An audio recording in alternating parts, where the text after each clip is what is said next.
Hello ചേച്ചി, നമസ്കാരം. നമസ്കാരം. ഞാൻ ഇവന്റ് മാനേജറാണ്. എവന്റെ മാനേജർ എനിക്കെന്താ?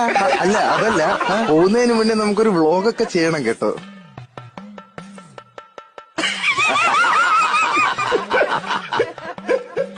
ഞാനേ ഇതൊരു കല്യാണമുണ്ടോ, ഞാൻ മറുപടി ഞാൻ തരുന്നില്ല ഞാന് കേട്ടോ. നീ സംസാരിക്കാതെ നീ എടാ, കല്യാണം കഴിഞ്ഞ് 3-ാം മാസം എന്റെ ഭർത്താവ് തട്ടിപ്പോയി കേട്ടോ. ഞാൻ അങ്ങനെ ജീവിച്ചോളല്ലേ കേട്ടോ.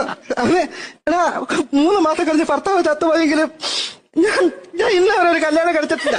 8 വർഷം കഴിഞ്ഞാണ് എനിക്ക് കുഞ്ഞു പിറക്കുന്നത്. അങ്ങനെ ജീവിക്കാനാണെങ്കിൽ മിണ്ട ഇത് കഴിയട്ടെ കേട്ടോ. പിന്നെ നിന്റെ പരിപാടിയൊക്കെ കാണുന്നോണ്ട് ഞാൻ നിന്നെ ഒന്നും നിങ്ങൾക്കറിയാവോ, നിങ്ങൾക്ക് ചിലപ്പോൾ മനസ്സിലായി കാണത്തില്ല സാറേ. ഇവിടെ തൊപ്പി ചേരാത്ത കേരളത്തിൽ 2 പേരേ ഉള്ളൂ. ഒന്ന് ശിക്കാരി ശംഭു,